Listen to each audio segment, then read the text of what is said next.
Você acabou de comprar sua primeira câmera e agora deve estar se perguntando como é que eu regulo para fazer uma boa foto.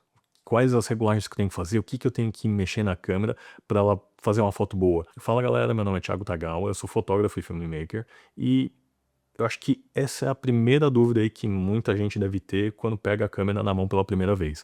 É um monte de botão, é um monte de dial que você não sabe exatamente o que faz. Eu ainda suponho que se você comprou uma câmera, você já deve ter uma noção de tudo isso, né? Eu não acho que você comprou a câmera assim tão no escuro sem saber absolutamente nada. Que tipo de regulagem eu tenho que fazer na câmera para conseguir fazer uma foto boa?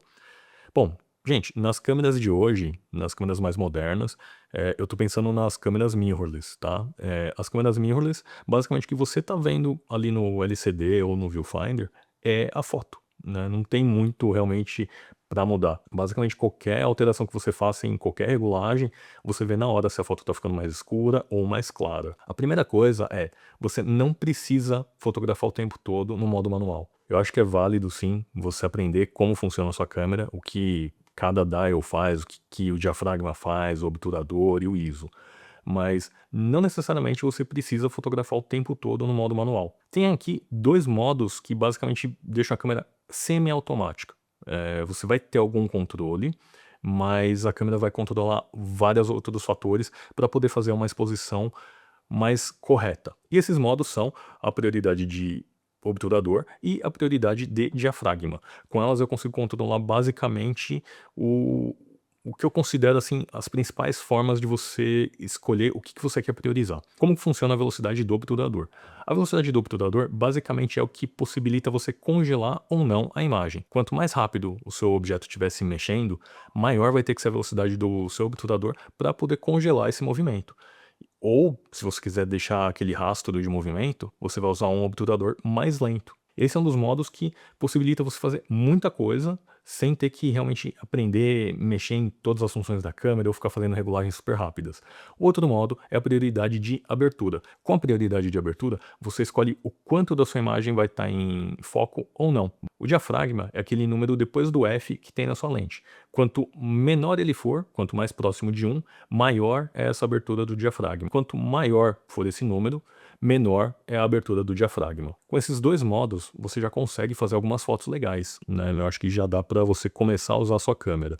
Lógico que é importante você entender como que funciona cada função. Eu expliquei mais ou menos agora como funciona o diafragma e a velocidade do obturador. Fica faltando também o ISO. O ISO nada mais é do que um botão de volume. Ele aumenta e diminui a sensibilidade do sensor. Quanto menor for esse número, menos sensível o seu sensor vai estar, ou seja, mais escura a imagem vai ficar.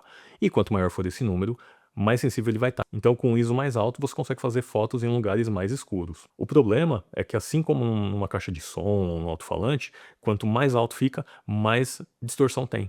E no caso da câmera, quanto maior for o ISO, mais ruído vai ter na sua imagem. Para você conseguir ter uma boa foto, é basicamente o equilíbrio de todas essas três funções, da velocidade do obturador, do diafragma e do ISO. Tem um terceiro modo que eu não disse aí, eu deixei meio omitido, que não é exatamente um modo, mas você consegue deixar no modo manual e você pode deixar o ISO em automático, ou seja, você vai controlar basicamente a abertura do diafragma e a velocidade do obturador. Dessa forma você consegue controlar boa parte das funções da câmera sem ter que se preocupar com uma terceira função, que é no caso o ISO. Nas câmeras mais modernas, ISO alto não é um problema. Ainda mais se a gente for pensar também no pós-processamento. Eu acho que praticamente todos os programas têm alguma função para você poder limpar o ruído. Então, às vezes, você faz uma foto em ISO 12.800, que já é um ISO relativamente alto, e para uma câmera de entrada talvez já tenha muito ruído. No pós-processamento, você consegue limpar uma boa parte desse ruído. Então, não é exatamente um problema hoje em dia. Agora que vocês entenderam um pouquinho como funciona,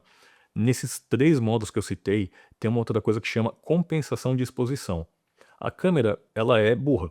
Ela não entende o que você está vendo. Tudo que a sua câmera normalmente enxerga, ela vai tentar deixar fotometrado em zero, que seria um cinza neutro. Ou seja, se você apontar a sua câmera agora para uma parede branca, no modo automático que eu citei agora há pouco, se o fotômetro estiver em zero, essa parede vai ficar cinza.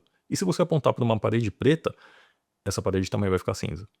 Aí que entra a compensação de exposição. As câmeras hoje geralmente têm 2 dials pelo menos, então você consegue deixar um dos dials para a prioridade que você escolheu, no caso a abertura ou a velocidade, e o outro dial você pode deixar para compensação de exposição. Então na hora você consegue escolher se você quer deixar sua foto mais escura ou mais clara. E lógico que isso vai depender de cena para cena, e também vão ter cenas que você vai ter que subexpor ou superexpor, dependendo de como você pensar em fazer o seu pós-processamento. E aí entra um pouco de experiência e estudo.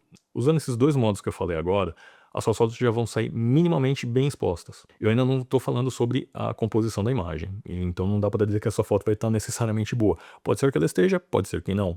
Sempre tem algo para você melhorar nas suas imagens. Lembrem-se disso. A gente nunca nasce sabendo de tudo, eu não sei tudo, e eu estou sempre melhorando. Tem foto que eu faço e eu olho e falo, nossa, tá horrível, a composição simplesmente tá horrível. E é isso, gente. Tem hora que a gente tá naquela pressa ali do momento, do evento, e tem muita foto que realmente não funciona.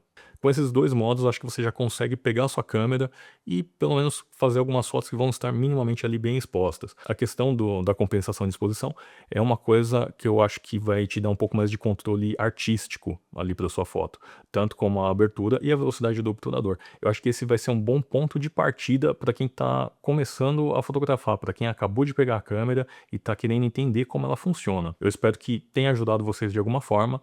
Então é isso. Bebam água, passem protetor solar, se inscrevam no canal e até a próxima.